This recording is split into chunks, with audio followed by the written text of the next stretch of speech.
Hi guys, thanks for visiting my channel. Today we are going to be making a delicious fall dessert. We're going to be making pumpkin carrot cake. So good. If you're a carrot cake lover, you will love this. This is a fall take on carrot cake and it's really delicious. It's a moist cake with a beautiful tender crumb and really delicious. So what I'm going to do is I'm going to bring you in close so you can see what's going on here and we will get the party started. Okay guys, there are a lot of ingredients to this, but don't let that scare you because it's really easy to do.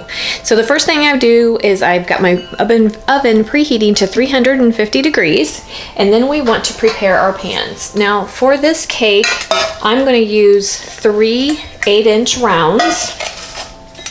You could also do this in a 9 by 14-inch pan, but it's going to be a really thick cake. So what I do, I like to use this Wilton cake release. This works really, really well. If you don't want to use this or don't have any on hand, you can always do it the old-fashioned way. Grease and flour your pans, but you want to make sure that you prepare your pans. So I just squirt some of the cake release in my pan, and then I use a pastry brush and just make sure I get it in all the corners and the edges and that the bottom is fully coated. Some people also use parchment paper in their bottom of their pans. I don't think that that's necessary to do that, so I don't do that. It's just an extra step and I'd rather not have extra steps if I don't need them.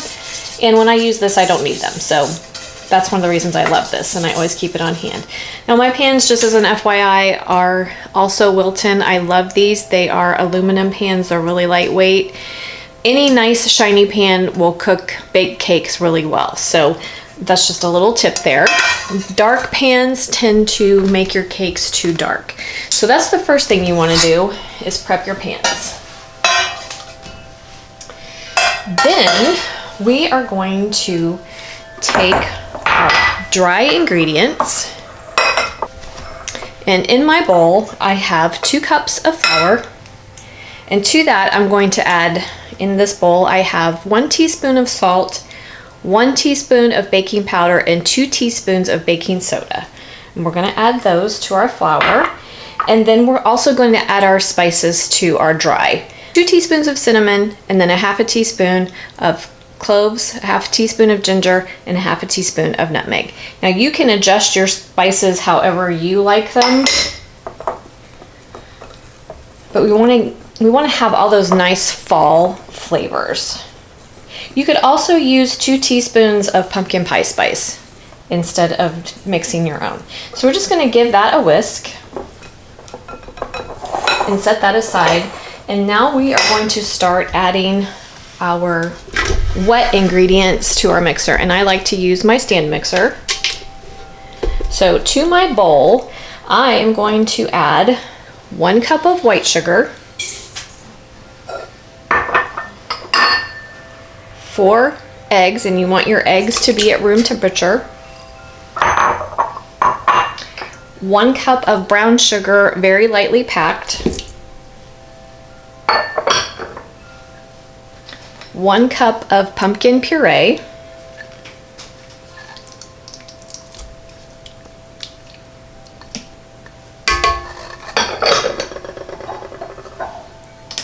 1/2 of a cup of whole milk, and then we're also going to add a 1/2 of a cup of vegetable oil.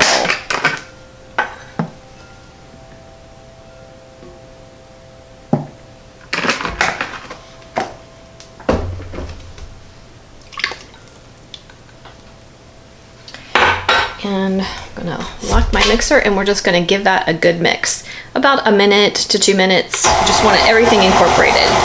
Start off slow and then increase your speed to a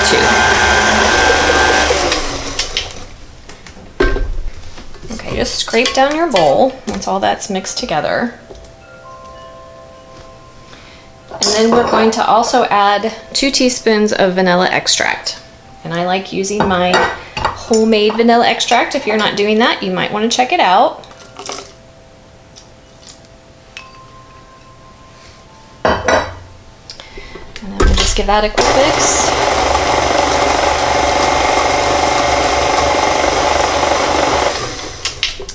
And then we are going to add our dry ingredients to our wet ingredients. So we're just going to go ahead and pour it all in. And you want to just mix it just till it's nice incorporated for about a minute. Okay, it only takes about a minute for all that to be nicely incorporated, and then you have this beautiful thick batter. So to that, we are going to add 1 cup of crushed pineapple, very well drained.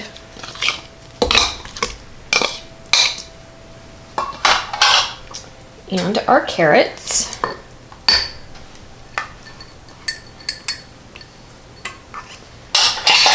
And just give that a stir.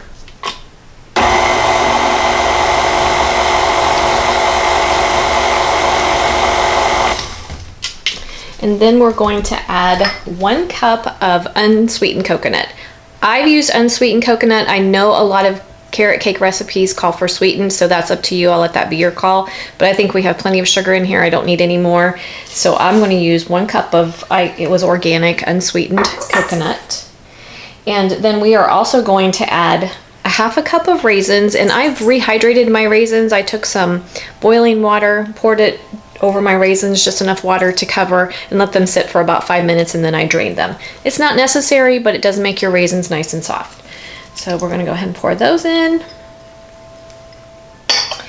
And then last but not least, we have 1/2 cup of chopped walnuts. And then we're just gonna gently stir it until it's nicely incorporated.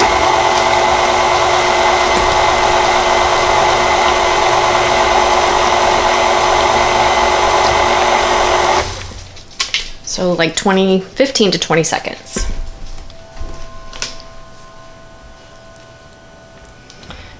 We're gonna clean our spatula, our mixer spatula off.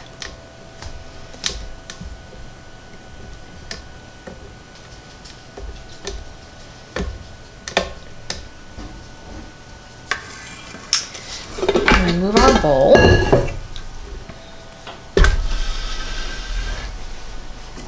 And then I just scrape down the sides again and just really make sure that everything is nicely incorporated from the bottom. So we want all those delicious goodies mixed in evenly. So just give it a quick stir. Now we're going to evenly divide our batter among the 3 pans.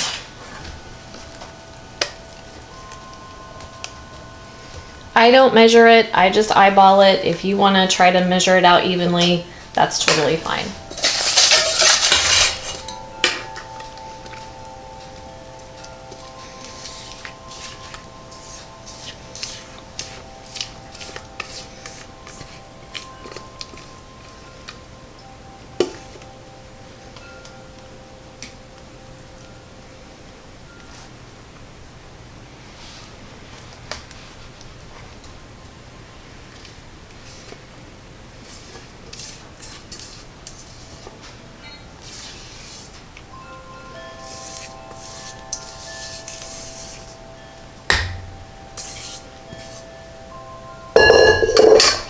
Okay, that looks pretty good. I just give them a little bit of a shake.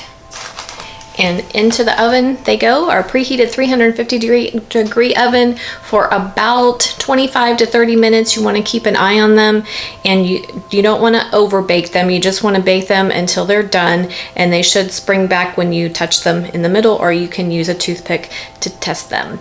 So in the oven they go, and then I'll bring you back. Okay guys, our cakes are all done. Mine baked for about 25 minutes, and you can see that they're beautifully golden brown, and when you touch them in the center, your cake springs back, and that's what we're looking for. I'm going to let them cool in the pans for about 10 minutes, and then I'm going to turn them out of the pans, let them continue to cool. And in the meantime, I'm going to get things ready to make my frosting. You're going to want a stick of butter and 8 ounces of cream cheese, and we need them at room temperature. So you want to make sure you take them out and let them sit on your counter to warm up a bit. And now's a good time to do that. And we'll let our cakes cool, and then we'll make some frosting and assemble this delicious cake. Okay guys, we are ready to make our frosting.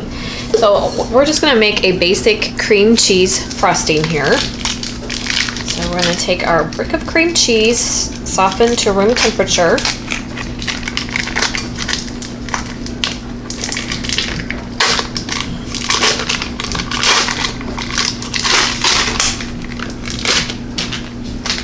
And then our stick of butter, also softened to room temperature.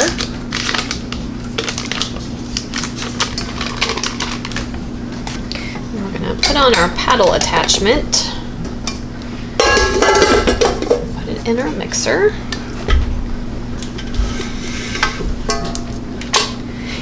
And slowly start incorporating the cream cheese and the butter together.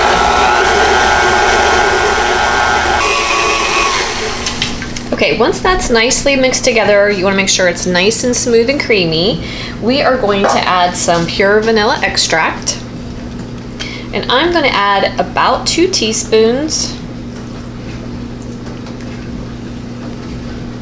And then we're going to start adding our powdered sugar, and you can add up to 5 cups to get the texture that you are looking for.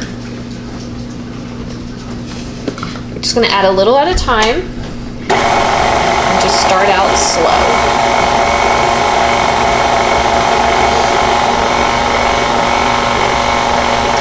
And slowly continue to add your powdered sugar until it's the desired consistency. You want it so that it's spreadable, but you want it to have enough powdered sugar that it's going to hold together.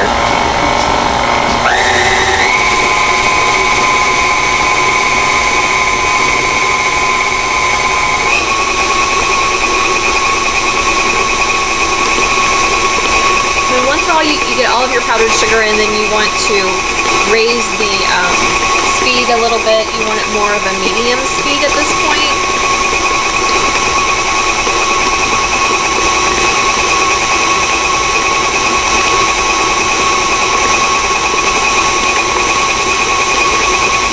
Whip your frosting till it's nice and fluffy.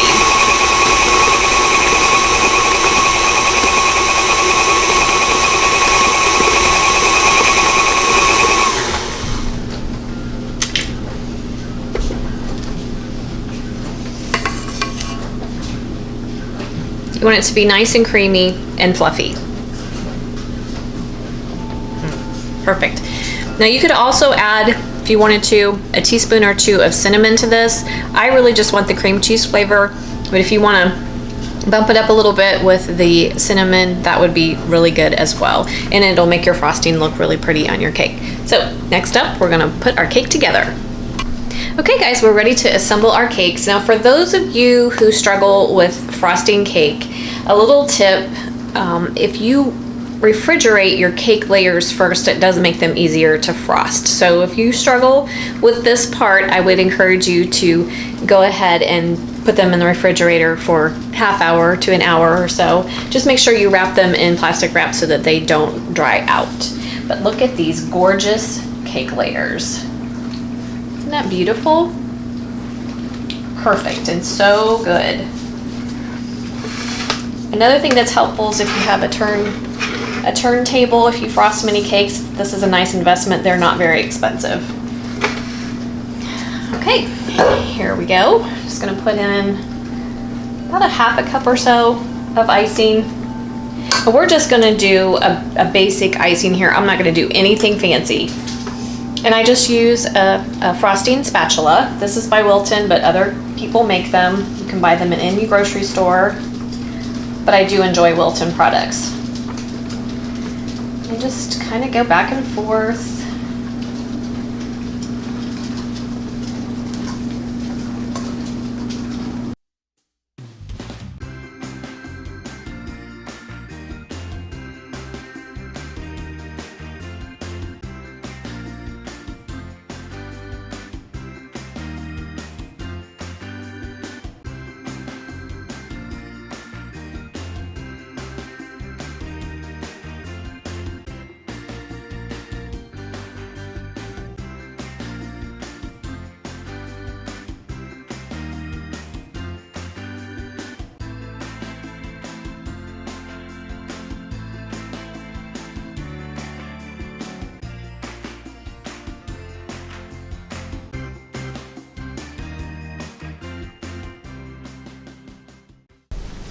Okay guys, we are all done. I frosted mine kind of rustically You can see some of the cake through the frosting. I think that that's appropriate for with it being fall and everything, and I think it's kind of pretty. So anyway, if you would have put the cinnamon in there, you'd have those beautiful flecks of cinnamon through your frosting as well. But I just kept mine nice and basic. So I'm gonna cut you a piece and show you how beautiful it is on the inside.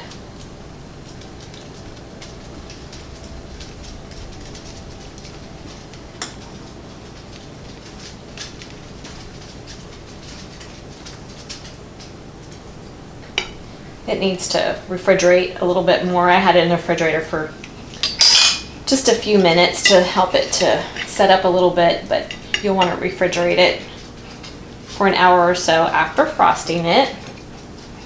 See how beautiful, bring it close so you can see how beautiful it is on the inside there. Delicious, so pretty, so perfect for fall. And there you can see all of the beautiful walnuts and raisins, and then you've got the nice cream cheese frosting, the flecks of the orange carrots, and then the beautiful color of pumpkin. So show you, see how moist? It's hard to see on camera, I guess, but it's a very moist cake.